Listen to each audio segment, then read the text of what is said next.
Hello दोस्तों, आज हम आपके लिए इमैनुअल सीरीज का दूसरा पार्ट एक्सप्लेन करने वाले हैं जिसका नाम है इमैनुअल। ये मूवी 1974 में रिलीज हुई थी, बट इस मूवी से पहले जो हमने ब्लैक इमैनुअल मूवी को एक्सप्लेन किया है उस मूवी का इस मूवी से कोई लेना देना नहीं है। इस मूवी में भी हम वैसा ही कॉन्सेप्ट देखने वाले हैं जिसमें कोई भी अपनी मैरिड लाइफ से खुश नहीं है और अपने आप को सेटिस्फाई करने के लिए इस मूवी के सभी कैरेक्टर्स एक्स्ट्रा मैरिटल अफेयर्स बनाते हैं। इससे पहले जो हमने पार्ट एक्सप्लेन किया है उसका लिंक डिस्क्रिप्शन में है। आपसे रिक्वेस्ट है, कृपया इस पार्ट को देखने के बाद उस पार्ट को भी देख लें और इस सीरीज के अगले पार्ट्स को एंजॉय करने के लिए हमारे चैनल को सब्सक्राइब करें। मूवी की शुरुआत में हमें पेरिस का सीन दिखाया जाता है और हम इमैनुअल को देख पाते हैं। इमैनुअल का पति एक डिप्लोमेट है, उसके पास बहुत पैसा है लेकिन वो बैंकॉक में रहता है। इमैनुअल अपने पति से मिलने के लिए बैंकॉक चली जाती है। इमैनुअल के पति का नाम जीन है। ये दोनों ओपन मैरिज में हैं, यानी मैरिड होने के बाद भी इन दोनों के एक्स्ट्रा मैरिटल अफेयर्स चल रहे हैं। लेकिन इन दोनों को एक्स्ट्रा मैरिटल अफेयर्स में होने के बावजूद भी कोई ऐतराज नहीं है। अपने पति से मिलने के बाद इमैनुअल स्विमिंग पूल में बाथ लेने के लिए चली जाती है, जहाँ पर उसकी नजर एक लड़की पर पड़ती है जो बहुत खूबसूरत होती है।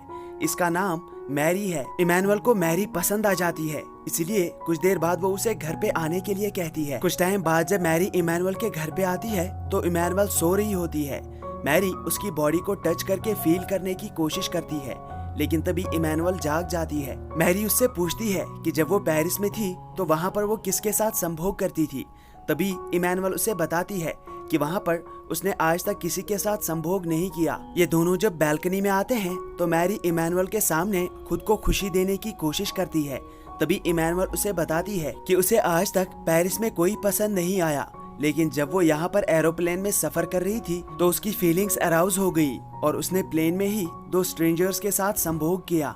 रात में जब इमैनुअल अपने पति जीन के साथ डिनर कर रही थी तभी इमैनुअल जीन को मैरी के बारे में बताती है। उनके बीच जो कुछ भी बातें हुई वो सब बातें वो अपने पति जीन को बताती है। तभी जीन उससे कहता है कि तुम्हें उस लड़की से फ्रेंडशिप करनी चाहिए। वो उसे मैरी के साथ रिलेशनशिप को आगे बढ़ाने के लिए एनकरेज करता है और इसके बाद इमैनुअल जीन के साथ संभोग करती है। अगले दिन इमैनुअल स्क्वॉश खेलने के लिए जाती है, जहाँ पर उसकी मुलाकात अरियाना से होती है। अरियाना को इमैनुअल पसंद आ जाती है और स्क्वॉश खेलने के बाद ये दोनों एक दूसरे के करीब आ जाते हैं और एक दूसरे को किस करने लगते हैं। बाद में इमैनुअल अपने पति के साथ एक पार्टी में जाती है, जहाँ पर उसकी मुलाकात फिर से मैरी से होती है। मैरी उसे अपने एक बॉयफ्रेंड से मिलाती है जो काफी बुजुर्ग होता है। इस आदमी का नाम मारियो होता है, लेकिन इमैनुअल को मारियो में कोई इंटरेस्ट नहीं आता। वहाँ पर इमैनुअल को दूर एक लड़की दिखाई देती है जिसका नाम बी है। बी सबसे अलग बैठी हुई थी, इसीलिए इमैनुअल उसके पास आ जाती है। इन दोनों के बीच बातें होती है और इमैनुअल को बी पसंद आ जाती है। वो उसे अपना ब्रेसलेट पहनाती है। बी इमैनुअल को वाटसाई नाम की एक जगह पर 2 बजे मिलने के लिए कहती है। 2 बजने पर इमैनुअल बी से मिलने के लिए वाटसाई आ जाती है। बी एक आर्कियोलॉजिस्ट होती है और उसकी हरकतों से हमें साफ पता चलता है कि उसे इमैनुअल में कोई इंटरेस्ट नहीं है। ये लोग बहुत सारा टाइम साथ में गुजारते हैं और बाद में बी इमैनुअल को उसका ब्रेसलेट वापस कर देती है, लेकिन इमैनुअल उस ब्रेसलेट को लेने से मना कर देती है। बी एक डिगिंग साइट पर जा रही थी और इमैनुअल उसकी जीप में बैठकर उसके साथ चली जाती है। बाद में ये दोनों हॉर्स राइडिंग करते हुए एक वाटरफॉल के पास पहुंचते हैं, जहां पर ये दोनों बहुत टाइम तक बातें करते हैं। इमैनुअल को बी बहुत पसंद आ जाती है। बी उसे अपनी डिगिंग साइट पर भी ले जाती है, जहाँ पर ये दोनों एक दूसरे को खुश करने के लिए आपस में संभोग करते हैं। संभोग के बाद बी इमैनुअल को वहाँ से जाने के लिए कहती है। ये बात इमैनुअल को पसंद नहीं आती। वहीं दूसरी तरफ इमैनुअल का पति जीन गुस्सा होता है क्योंकि इमैनुअल ने उसे नहीं बताया था कि वो कहाँ पर जा रही है, इसीलिए वो इमैनुअल को हर जगह ढूंढ रहा था। वो उसकी स्क्वॉश पार्टनर के पास जाता है जिसका नाम अरियाना है। अरियाना उसे बताती है कि उसे इमैनुअल के बारे में कुछ भी पता नहीं है। अरियाना उसे संभोग के लिए ऑफर करती है और जीन उसके साथ संभोग करता है। इसके बाद जब जीन घर आता है तो वो इमैनुअल को अकेले में रोते हुए देख लेता है। वो इमैनुअल को कंफर्ट करता है। इमैनुअल उसे सारी बात बता देती है। तभी जीन उसे कहता है कि उसे किसी और के साथ प्यार करना चाहिए जो उसे खुश रख सके।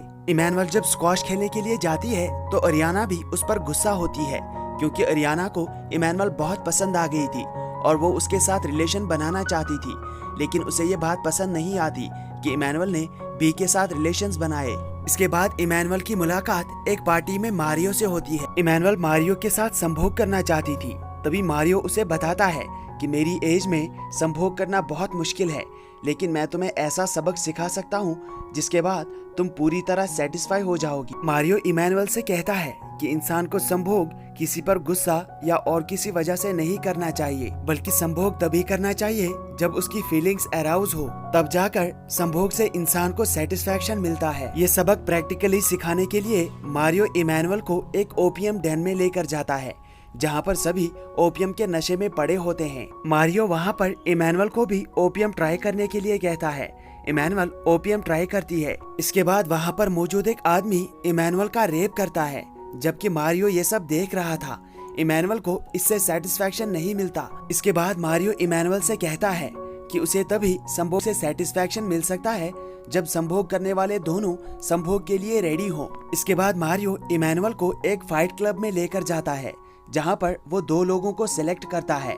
उनमें से जो भी जीतेगा वो इमैनुअल के साथ संभोग करेगा। इमैनुअल एक लड़के को सिलेक्ट करती है और वो लड़का फाइट में जीत जाता है। इस बात से इमैनुअल खुश हो जाती है कि उस लड़के ने इमैनुअल के लिए फाइट लड़ी और वो फाइट में जीत गया। वो उस लड़के के साथ संभोग करने के लिए तैयार हो जाती है।